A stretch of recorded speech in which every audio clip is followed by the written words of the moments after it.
முந்தைய தேர்தலில் ஒரு தொகுதியை கூட கைப்பற்றாமல் தோல்வியை தழுவிய பவன் கல்யாண் தற்போதைய நாடாளுமன்ற தேர்தலில் நின்ற இடங்களில் எல்லாம் வெற்றியை தட்டி தூக்கியுள்ளார்.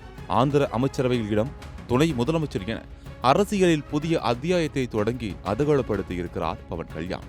கூட்டணி தொடங்கி பதவி வரை ரூட் போட்டு சொல்லி அடித்து நாடாளுமன்ற தேர்தலில் பவன் கேம் சேஞ்சராக செயல்பட்ட தருணங்களை பார்க்கலாம் இந்த செய்தி தொகுப்பில்.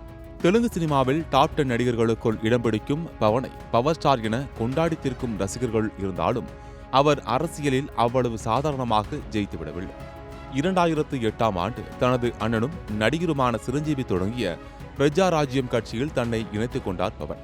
சினிமாவில் மாஸ் காட்டி வந்த பவனுக்கு அரசியல் காட்டில் அதிர்ஷ்டம் கை கொடுக்கவில்லை. அண்ணன் சிரஞ்சீவி கட்சியை காங்கிரசுடன் இணைத்துவிட பவனின் அரசியல் பயணமும் அஸ்தமனமாகவே கருதப்பட்டது.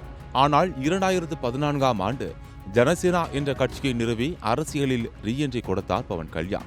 கட்சி தொடங்கிய வேகத்தில் தேர்தலை சந்திக்காமல் தெலுங்கு தேசம் மற்றும் பாஜக கூட்டணிக்கு ஆதரவு தெரிவித்தார் பவன். 2019ஆம் ஆண்டு சட்டப்பேரவை தேர்தலில் ஜனசேனா கட்சி தேர்தலை எதிர்கொண்டது. அமோக வெற்றி இல்லை, ஏன் ஆறுதல் வெற்றி கூட கிடைக்கவில்லை. ஒரே ஒரு சட்டமன்ற உறுப்பினர் மட்டுமே வெற்றி பெற்று படுதோல்வியை சந்தித்தது பவன் தலைமையிலான ஜனசேனா கட்சி. அந்த ஒரே ஒரு எம்எல்ஏவும் ஜெகன்மோகன் ரெட்டியின் ஒய்எஸ்ஆர் காங்கிரஸ் கட்சி பக்கம் தாவ தரைமட்டமானது பவனின் கனவு.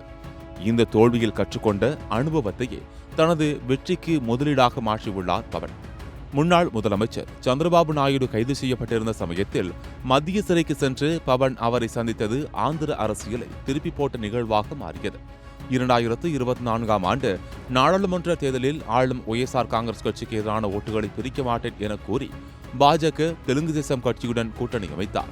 தன்னுடைய கட்சியை கூட்டணியில் இணைத்தது மட்டுமின்றி ஆந்திராவில் என்டிஏ கூட்டணியுடன் எதிரணிகள் ஓரணியாய் நிற்க வேண்டும் என்ற வெற்றி வியூகத்திற்கு அச்சாரமாக நின்றதே பவன்தான். அப்படித்தான் ஆந்திர அரசியலின் கேம் சேஞ்சராக மாறினார் பவன்.